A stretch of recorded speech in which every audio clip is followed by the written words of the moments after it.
Hello students, so we are now on the lesson number 3rd that name is weather and climate.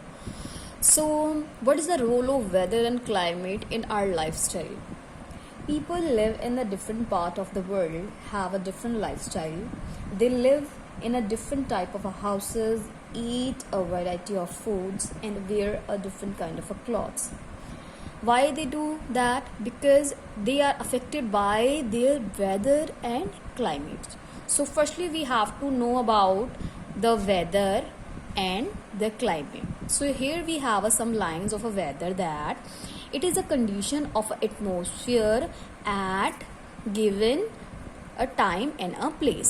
सो क्या है जो weather, वो condition है जो एक टाइम और एक प्लेस में जो एटमॉस्फेयर की जो स्थिति है उसको क्या बोलते हैं? वेदर बोलते हैं.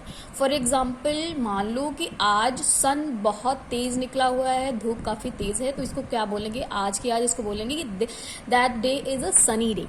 ओके और अगले दिन मान लो क्लाउड्स लगे हुए हैं, सारा दिन बादल लगे हुए हैं, तो उसको क्या बोलेंगे? Cloudy day. We call that a cloudy day. Okay so here we have some factors जो क्या हैं, प्रभावित करते हैं किसको? वेदर को. ओके इफेक्ट डालते हैं वेदर पर. Here is the first is temperature, wind, atmospheric pressure, cloudiness and humidity. So what is the temperature of a air? भी एयर अगर ठंडी होगी तो क्या है? वेदर ठंडा हो जाएगा. और एयर अगर गर्म होगी तो वेदर क्या हो जाएगा? गर्म हो जाएगा. So next is wind. So atmospheric pressure वो होता है हवा का दबाव कितना है. जो जहाँ इलाका जो है थोड़ा गर्म होता है तो वहाँ क्या होता है? हवा का दबाव कम हो जाता है. और जहाँ थोड़ा इलाका ठंडा होता है वहाँ हवा का दबाव क्या हो जाता है? बढ़ जाता है. ह्यूमिडिटी एज यू नो, उमस जिसको बोलते हैं वो उसको ह्यूमिडिटी में ले लेते हैं. Next we have here a topic is climate. So climate क्या है? Climate of a place is a weather. Climate of a place is a average weather condition over a long period of a time. So इसमें क्या है? Weather को short term के लिए बताया था और क्लाइमेट जो क्या है long period of a time के लिए है. ठीक है, जो बहुत लंबे समय के लिए रहता है उसको क्लाइमेट बोल देते हैं. Different places of the world experience a different type of climate. So क्या है? डिफरेंट वर्ल्ड में अलग अलग जगह पर अलग अलग क्लाइमेट की कंडीशन होती हैं. फॉर एग्जाम्पल कुछ जो एरियाज होते हैं हॉट होते हैं, गर्म होते हैं. फॉर एग्जाम्पल अफ्रीका जो है वो हॉट और गर्म वाले इलाके में है. और उसी टाइम कुछ और देश होते हैं जहाँ क्या होता है? स्नो और आइस होती है और ठंडे होते हैं. और कुछ इलाके ऐसे हैं जो ना तो ज़्यादा ठंडे होते हैं और ना ही ज़्यादा गर्म होते हैं. We call them a moderate. Okay after that there is some factor that affect the climate. That here first is latitude. Latitude I told you that topic in our previous lesson. And altitude का मतलब होता है ऊंचाई. Okay latitude यहाँ आप देख सकते हैं ये जो लाइंस जो हैं वो लैटिट्यूड की लाइंस हैं. और विंड होता है और डिस्टेंस फ्रॉम द सी, समुद्र से कितनी दूरी पर आपकी जगह है, ये ऑल्सो ये इस पर डिपेंड करता है.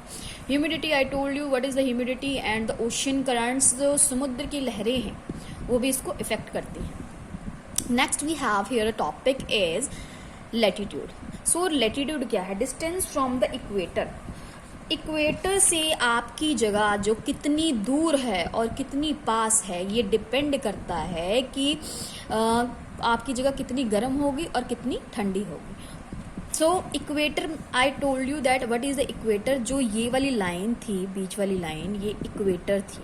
ठीक है, और इनके ऊपर वाली जो है वो भी लैटिट्यूड, ये भी लैटिट्यूड. तो इक्वेटर के जो इलाके जितने नज़दीक होंगे वो क्या है? गर्म होंगे.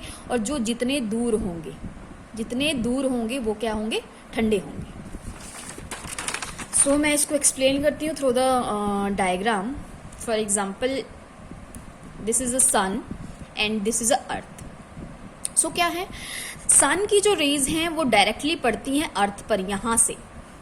यहाँ जो है इक्वेटर की लाइन जाती है तो इक्वेटर पर डायरेक्टली किसका कौन सी रेस पड़ रही है? सन की रेस पड़ रही है. इसलिए यहाँ का इलाका क्या होता है? थोड़ा गर्म होता है. और ऊपर और ये नीचे यहाँ थोड़ी घूम के आती हैं रेज, इसलिए ये क्या होती हैं? थोड़ी यहाँ इलाका क्या होता है? ठंडा होता है इसके कंपैरेटिवली. ओके ओके उसके बाद क्या है, we have here 3 zones. Okay, the first zone is torrid zone and the temperate zone and the frigid zone. So what is torrid zone? Torrid zone lies between the Tropic of a Cancer and Tropic of a Capricorn. So I already told you about the Tropic of a Cancer, Tropic of a Capricorn, and the Arctic Circle and the Antarctic Circle. Okay. Here we have a diagram. There is an equator, this line is, and this is the Tropic of Cancer, this is the Antarctic Circle, and this is a Tropic of Capricorn, and this is Antarctic Circle. Okay. So torrid zone किस में लाई करती हैं, वो tropic of a cancer और tropic of a Capricorn में लाई करती हैं. मतलब ये रहा ट्रॉपिक ऑफ अ कैंसर और ये ट्रॉपिक ऑफ अ कैप्रिकॉर्न, इन दोनों के बीच में, मतलब ये रहा, ठीक है, ये रहा टॉरिड जोन और ये भी टॉरिड जोन. और ये लेकिन जो टॉरिड जोन है ये नॉर्थ वाला टॉरिड जोन है, ठीक है, नॉर्थ साइड मैंने बताया था ना आपको, ये नॉर्थ पोल है तो ये सारे नॉर्थ पोल वाले आ जाएंगे और ये वाले सारे साउथ पोल के आ जाएंगे. तो ये दोनों कौन से है, टॉरिड जोन तो हैं, बट ये वाला जो टॉरिड जोन है ये साउथ वाला टॉरिड जोन है और ये वाला नॉर्थ का टॉरिड जोन है. Okay, next we have here a temperate zone. तो टेम्परेट जोन क्या होता है, ये तो ना ज़्यादा गर्म होता है और ना ही ठंडा होता है, और ये किसके बीच में पाया जाता है, फ्रिड जोन और टॉरिड जोन में. So here is a torrid zone and here is a frigid zone. So इन दोनों के बीच में क्या है, टेम्परेट जोन पाया जाता है. सो टेम्परेट जोन क्या होता है, ना तो बहुत ज़्यादा गर्म होता है और ना ही बहुत ज़्यादा ठंडा होता है. And here is a north temperate zone and here is a south temperate zone. Okay, next we have here is a frigid zone. This region is a very cold. It lie between the Arctic Circle North Pole and the between the Antarctic Circle of a South Pole called frigid zone. So इन्होंने क्या बोला है, वो zone जो Arctic circle में आता है north side में. सो नॉर्थ साइड ये रहा अपना आर्टिक सर्कल, तो मतलब ये वाला इलाका क्या होगा, अपना फ्रिड जोन होगा.